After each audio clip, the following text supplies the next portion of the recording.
राधे राधे। जय श्री कृष्णा। श्री राधा रानी की कृपा से, श्री प्रिया जी की अत्यंत कृपा से हम सभी भक्तजन महापुरुषों रसिक जनों के चरित्र को श्रवण कर रहे थे।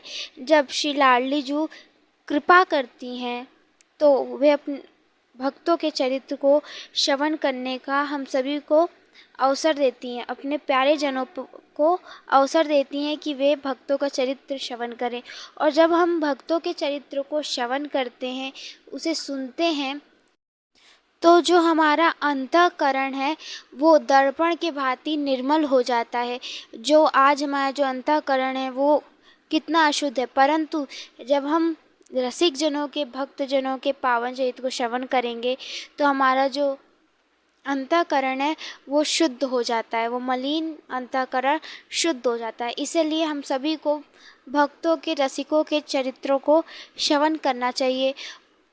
तो हम श्री प्रिया जी की कृपा से श्री रसिक देव जी के शिष्य श्री पीताम्बर देव जी महाराज के पावन चरित्र को श्रवण कर रहे थे। आज उनके इस पावन चरित्र का, तो श्री राधा रानी की कृपा से कल तक हमने यहाँ तक श्रवण किया कि कैसे श्री पीताम्बर देव जी को कपिल भगवान के दर्शन होते, फिर वे अजमेर की गुफाओं में जाते हैं जहाँ पर वहाँ उन्हें दो पीरों के यानी कि ख्वाजा और मीर के दर्शन होते हैं और मिलते हैं। फिर ये सारी बात श्री वृंदावन धाम गई। जब श्री रसिक देव जी को श्री पीताम्बर देव जी के इस कौतुक के बारे में पता चला तो उन्होंने उसी क्षण श्री पीताम्बर देव जी को पत्र भिजवाकर बुलाया।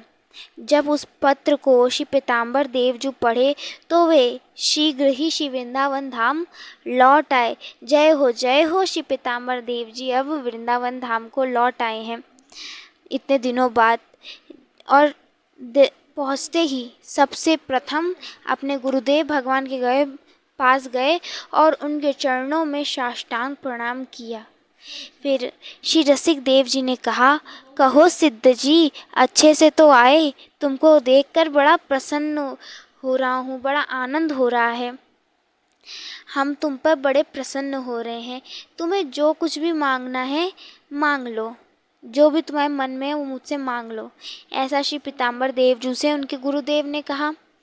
तो श्री पीताम्बर देव जी ने उस वक्त कहा कि हे श्री गुरुदेव, मेरे मन में सदैव आपके चरणों का विश्वास बना रहे और सदैव आपकी जो निज दास्ता, हे गुरुदेव मुझको इतनी कृपा मुझ पर करिए कि मुझे दृढ़ गुरु भक्ति मिले और सदैव मेरा मन नित्य विहार में रमा रहे। और जब मैं तीर्थ यात्रा में था तब वहाँ पर मुझे नागार्जुन से मिलना हुआ, जिन्होंने मुझे भगवान कपिल देव जी का भवन बताया जहाँ पे उन्होंने मुझे भेजा। और जब मैं वहाँ गया तो वहाँ पे आकाशवाणी हुई कि अब आप लौट जाइए। तो मैं वहाँ से लौटकर नीचे पर्वत पर उतर आया। तो उसी क्षण क्या हुआ कि मुझे भूत एवं भविष्य सभी समय के बातें मेरे कानों में सुनाई देने लग गई और हर क्षण वो मेरे कानों में शब्द ध्वनि चलती रहती है। और हे गुरुदेव भगवान, ये मुझे बिल्कुल भी प्रिय नहीं है। मैंने बड़े बड़े पंडितों, साधु, सिद्धों के मुख से यह श्रवण किया है कि अधिक प्रसिद्धि से जो भजन भावना है उसका लोप होने लगता है और समय वृथा से नष्ट होने लगता है। तो हे गुरुदेव भगवान, मुझे आप यह वरदान प्रदान कीजिए कि सब प्रकार से मैं केवल आप ही का सेवक बना रहूं, आप ही की सेवा करूं और मुझे कोई भी सिद्धि रिद्धि से कुछ नहीं चाहिए। हे गुरुदेव भगवान, मुझे सब कुछ नहीं चाहिए। ऐसा श्री पीताम्बर देव जी कह रहे हैं। तो वृंदावन में क्या खास बात है? वृंदावन तो ऐसा जगह है जहाँ पर जो मोक्ष है वो ऐसे पड़ा रहता है, कोई उसे पूछने वाला नहीं मोक्ष को, जिसके लिए लोग इतना सोचते हैं कि हमें मोक्ष मिल जाए, मोक्ष मिल जाए। कुछ मोक्ष रिद्धि सिद्धि कुछ नहीं चाहिए, केवल श्यामा श्याम का प्रेम ही श्री वृंदावन धाम में मिलता है। जो आशी पीताम्बर देव जिनको सिद्धि रिद्धि प्राप्त हो गई, वो भी कह रहे हैं कि मुझे इन सब की कोई आवश्यकता नहीं, मुझे बस आपकी दास्ता चाहिए।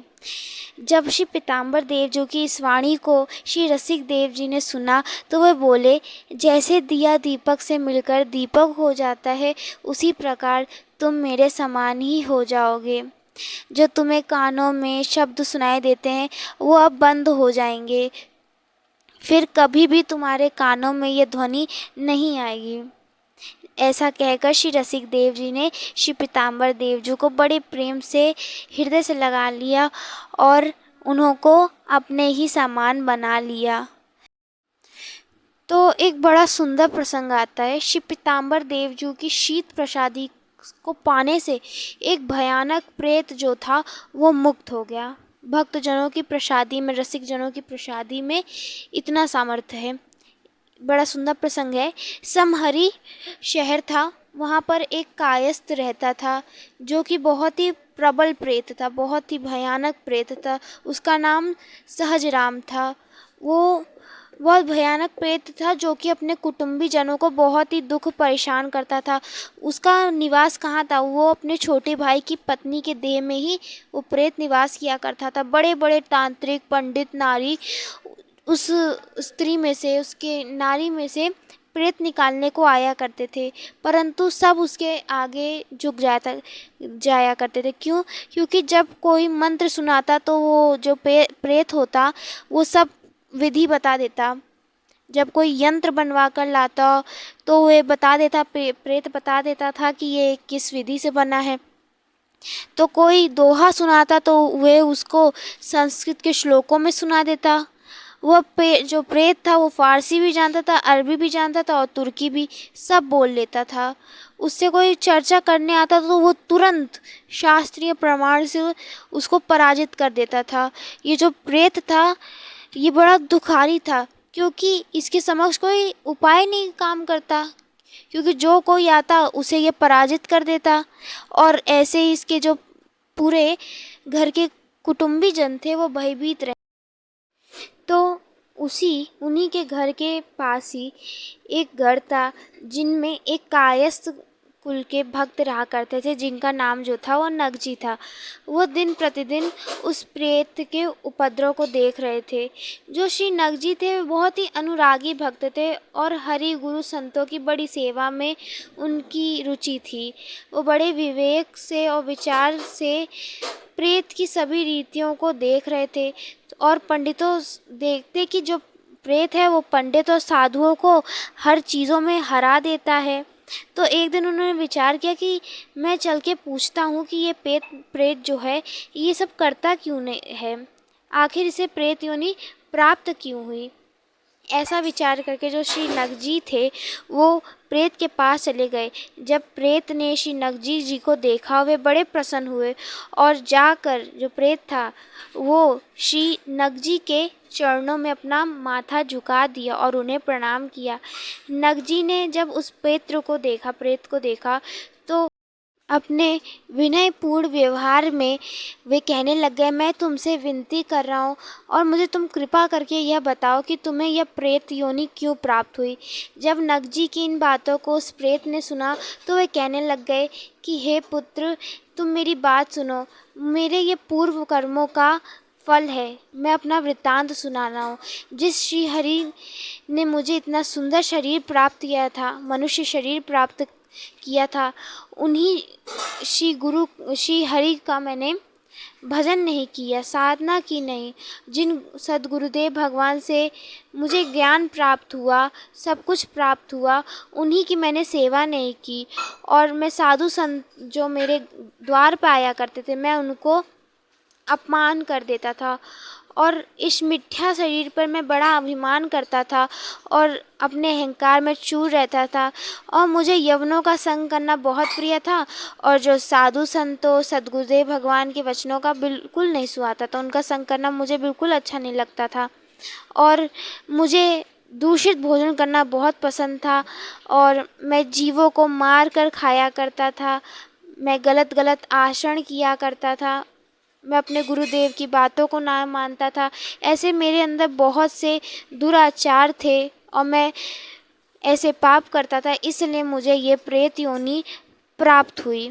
जब नग जी ने ये सारी बातें सुनी तो वे कहते हैं कि हे तात, आप मुझे अब सच सच बताओ कि आपके ये जो पाप कर्म कमाए जो आपने, इसके फल स्वरूप में तो आपने प्रेत शरीर पाया, परंतु अब ये मुझे बताइए कि आप अब इस प्रेत शरीर से कैसे मुक्त हो सकते हैं, तो मैं कुछ आपकी सहायता कर सकता हूँ।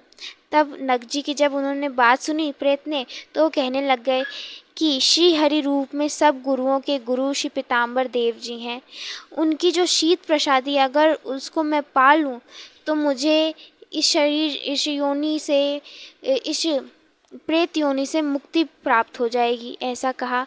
वे श्री वृंदावन धाम से अभी जयपुर महाराज जयसिंह के महल में पधारे हैं और वे 10 दिन तक इसी समहरी ग्राम में आएंगे।